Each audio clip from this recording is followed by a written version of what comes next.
Greg Dahlke, welcome. Nice to meet you guys. Hello there. Nice to meet you too. Hi. So, Greg, what do you do for a living? I am the Vice President of Software Development for a small travel technology company. Pretty cool. So these look to be like some pretty interesting items. I get a beachy feeling from that one over there. What might that be? This is the 1980 driver's license of Brian Wilson. It's expired. From the Beach Boys. From the Beach Boys, right. Amazing. It's his driver's license from California. And how long have you had it, and how did you come across it? I've had this driver's license for over 35 years, and I came across it because in my young 20s, I worked for Brian's doctor as a fitness and nutrition coach. Brian and the doctor made an arrangement for me to live out in his guest bedroom in his house in Malibu. And I'd be there every morning. I'd wake up with him. We'd run 6.5 miles every day. Wow. We lifted weights. We cooked a lot of meals together. Essentially, I was there to be his guide to making healthy choices over unhealthy choices. I thought it would be a short-term gig, and I ended up living in his house for 1.5 years. Wow. And somewhere during that time, he lost his driver's license. And I ran him down to the DMV to get a new one. So we did that. We got back to his house, and that evening, he found his original driver's license. So he just handed this one to me and said, here, you can have it. That's awesome. And Are you still in touch with Brian? I'm not. It's been a long time. A lot of years have passed. Did you get to spend time while he was writing music and? Yeah, because I was living in his house. Yes, I did. So is this also somehow related to the Beach Boys? Like, what is this here? I've got the nomination envelope for the Album of the Year from the 1984 Grammy Awards. Wow. That was a fantastic year for music. If I could show the nominations on the back. I've never seen one of these up close, so this is really cool. All right. There were several superb albums nominated that year, including Innocent Man with Billy Joel, David Bowie's Let's Dance, and Michael Jackson's Thriller, the iconic album. So the Beach Boys that year, they were invited to present this award. And one of the benefits of living out of Brian's house is that sometimes I got to go along to these kind of things. So I don't remember who actually won again?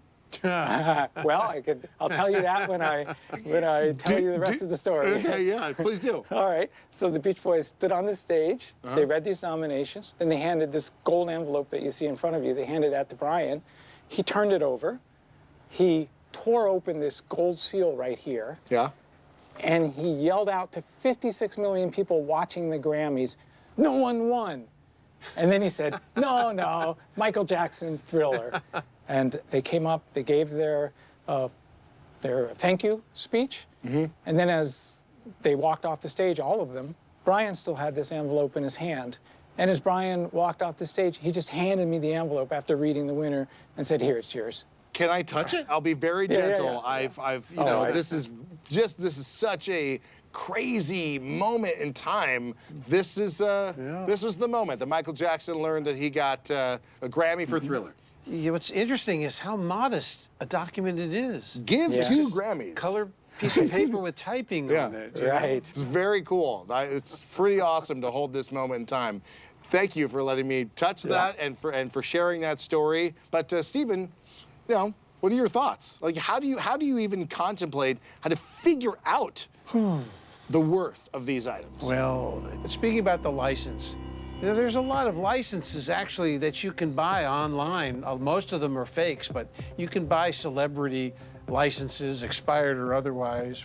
Whitney Houston's license sold something like $4,000 or $5,000. Brian Wilson, as iconic and wonderful a composer and musician and part of history as he is, this does come from a relatively dark period in his life.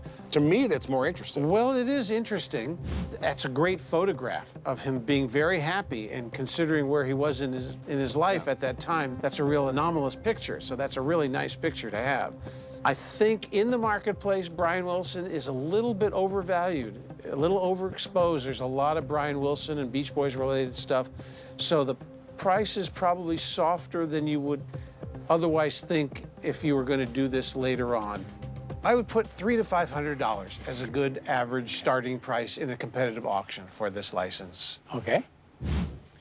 Now, for the Grammy envelope, there's like no envelope that I could find from any Grammy award that anyone has ever had on sale or in auction. There might be a few in various museums and archives.